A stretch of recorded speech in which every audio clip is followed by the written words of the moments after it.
Today we're going to be making kicked up patty melts, all out of leftovers. Check it out.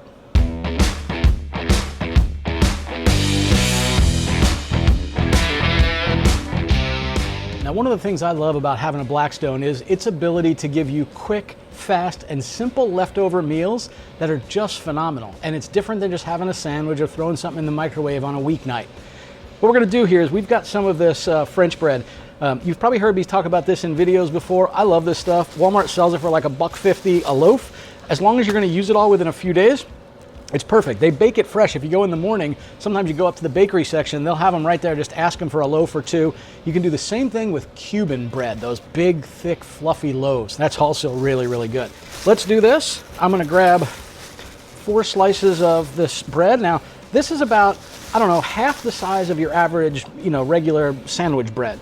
But this is going to be perfect. Also have leftover burgers that we had the other day. I've got some cheese and I've got some onions. All of that is going to lead to a phenomenal item here. But it goes quick. So let's do this really fast. I'm going to butter each of these pieces of bread on both sides. We do both sides because one of the great things about a patty melt, I know normally it's rye bread. I don't have rye bread, so I'm doing it on this. If you have rye bread, do that. But one of the things that we want is that nice outer crispy edge. It's what's so good about the Blackstone anyway. So I'm just doing these and I'm stacking them, buttered on both sides. And I'll show you a little trick I use when I'm making these. Normally I'm making 6 or 8 of these and I'm doing it for the whole family. In this case, let me go ahead and turn this one upside down. I'm gonna do the other side of this. So at this point, I have all sides done except this one. I pick up the stack of them, flip it over, butter that particular side. Now, here's what I do. Stand them on their edge. Yep, you gotta make sure you got them so they'll stand up. Stick them all together, stand them on their edge. That way you're not getting butter all over your cutting board. Nice and easy. Now, I will say, for this kind of thing, you want to prep everything right away. A couple of things here. I have these burgers. They were pretty good sized burgers when we had them the other day, but this is a small little sandwich, so I want this burger to not quite be the same size. I'm gonna cut it so it's about the same size as the actual bread. I'm just cutting one edge off. See, it's nice shape there. I'm now gonna turn it on its side and I'm gonna cut this thinner. I'm gonna go right down the center of this. Now these are already cooked burgers, by the way. If you wanna make this fresh, you can absolutely do that. But now I have half a thickness of a burger. It's gonna be perfect for doing this. I'm gonna leave those sitting right here. And I'm also gonna go ahead and get my onions ready. The onions are what's gonna make this a nice, flavorful dish. I'm gonna do a nice shredded Colby Jack blend of cheese. I think that will be really good on this. Now, I've got everything prepped and ready. We'll move on over to the Blackstone, and it is important that you want to prep because this whole thing will cook in about 2 to 2.5 minutes. So it's really good to have your hands free and not be preoccupied with other things. A couple of things I have, a little bit of oil over here, and I have a little bit of water that I can use to pour onto my food to keep it nice and moist. This burger will get dry. It's leftover in the fridge. We want to make sure we're imparting some moisture into it as well. If you have a dome, that would be great, but because this cooks so fast, I'm not even bothering with a dome. I'll show you a trick there. Got our onions, our fork for moving them, got our bread, our cheese, our burger. We are ready to go.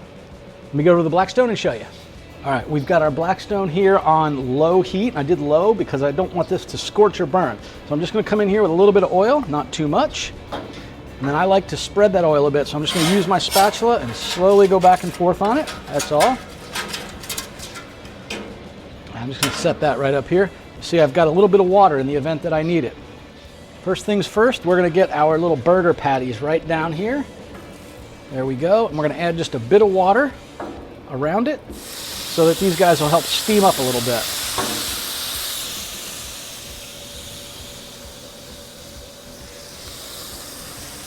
I'm gonna put my bread on here just so it can start warming up. I don't really care that it doesn't toast all the way yet. We'll get it on there warming. Scoop these over a bit. And then we're gonna get our onions as well.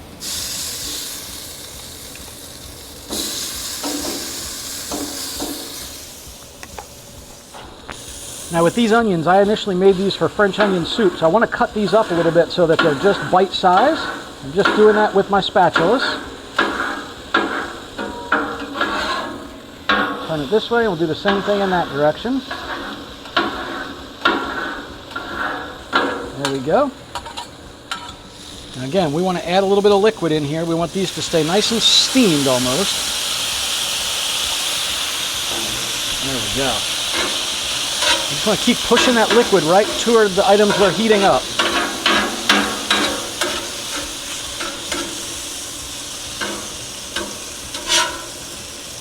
Flip these guys over. And remember, this was all cooked, so we're not really cooking it, we're just reheating it. We want them to be nice and moist.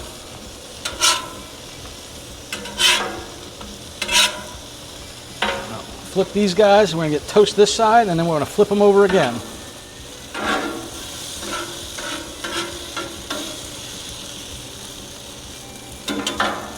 Now, if you've got a little dome, this is a great way to do it too. Just add a little bit of the water in here, cover it with that dome, and what we're essentially doing is steaming that now. There we go. Get that steam in there, get these nice and moist.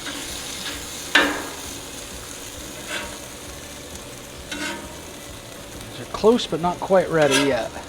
But not quite. All right, flipping over all of our bread, that's about ready. Whew. What we're going to do is we're going to get some of our cheese on here, because what's a patty melt without a good amount of cheese? Add that to either side of these guys. The thing about cheese is as it melts, it becomes the glue that holds your sandwiches together. I'm going to take this, put it over that for now. We get to where we start building these guys out. Taking half my onions, putting them right on here. Woo.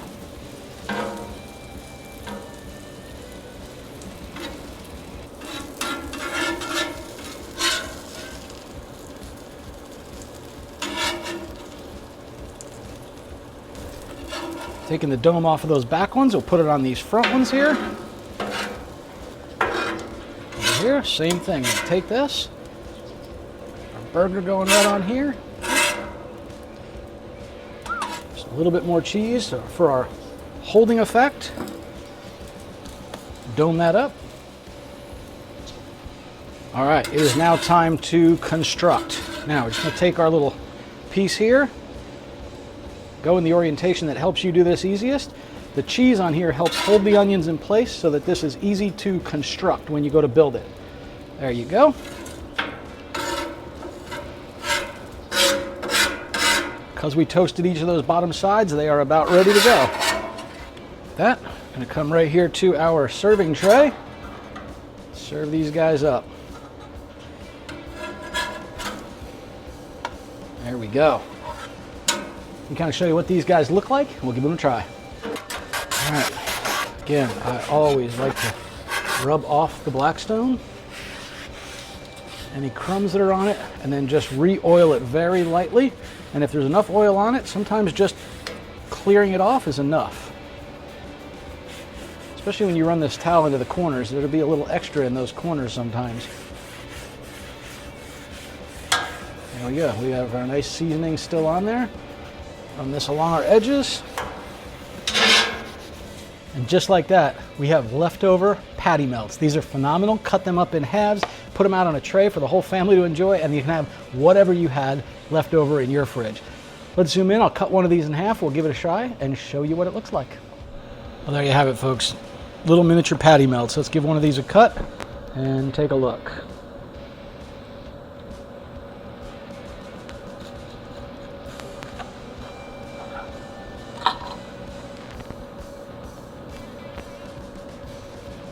There you go. This looks pretty good. Let's go ahead and give it a taste test. Love the grilled onions on there. Those are always probably my favorite on something like this.